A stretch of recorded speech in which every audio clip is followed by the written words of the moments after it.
Hello everybody. In this video, we'll be taking a look at Access Pause and Practice 3-1 on SimNet.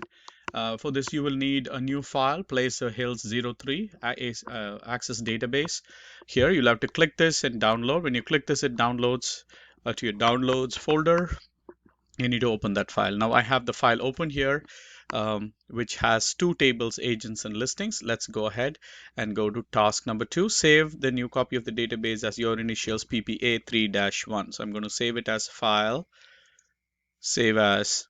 You're going to save database as and click save as, and then go to, you're going to save it as your initials PP A for Access 3-1, Chapter 3, Pause and Practice 1. Okay, save it to your database. Okay, make sure the enable content is done to make it editable database. Okay, right. Next, create a new query in the design view. Now you have two tables. We're going to create a new query. For that, in order to do that, we'll have to creating a new query in the design view. Let's click on Query Design button. Let's go to Create and Query Design Database. So we click on Query Design and then select agents as the tab. So let's click on agents tab and add it. And then let's click listings table and add it. So we are basically adding the two tables to create a query.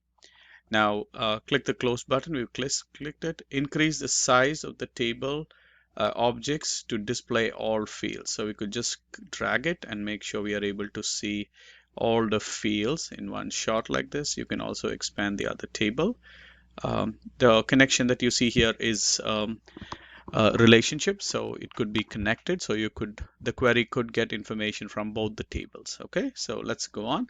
The next task is double click the listings ID field in the listings table. So double click the listings ID table, which is here, and double click that.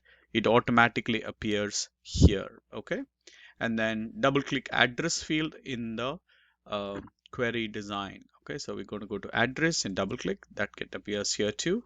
So continue adding each one of them, like city, list price, and then square footage, square feet, beds, baths, garage, first name from here, last name, and phone.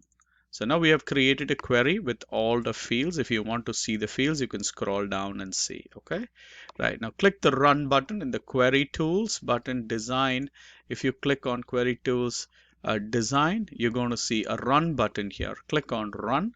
This will run the query and get the information from both these tables, whatever data types and fields that you wanted here, it will create. Let's click run. Here you go. See, so all these are the fields that you created in the query. Okay, so that's an example of how to create a query. Okay, click view button, home tab, click on home tab, and then you could click on view button in the views. Okay, so in order to see the view, click on view and then click on design view. Now this will tell you the design view, whereas when you run it, it gives you the data sheet view of it. Okay, now save the query. Right click on the name query and click save, and you could give a different name for it, and then you could say show all listings. Okay, or you could also click the save button on top. The same thing will come up. You could change the name of the query. Click OK. Now if you see, there are two objects, one is table, the other one is queries. Okay, right. Let's go to the next tab, which is add a criterion to the query. Okay, now let's open the criteria of the query.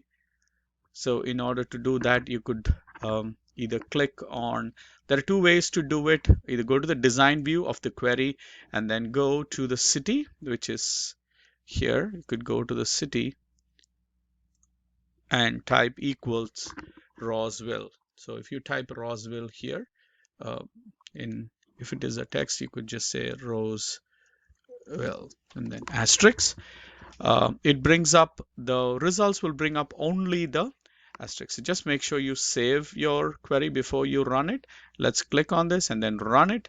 See that now you get only the Roseville as the criteria, because we mentioned Roseville as a criteria in the query. Okay, next let's go to the next task, save and copy this query. So let's click Save As button. So go to File. When you click on the File menu, click Save As and click Save As Object.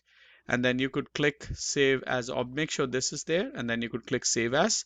And then you could rename the query as Listings in Roswell. Okay. All right. You may not be able to give a space in the query names, so you have to make sure that it's all there. Click OK.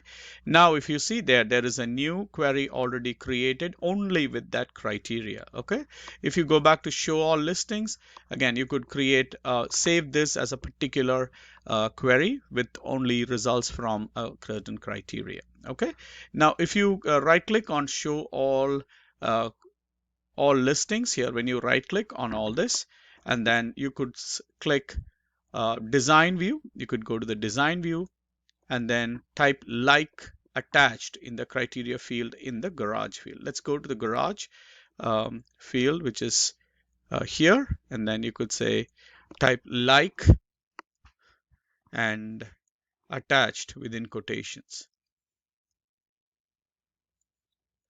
Okay, so this will bring up any property listing that has an attached garage in the listing. Okay, so let's run the query.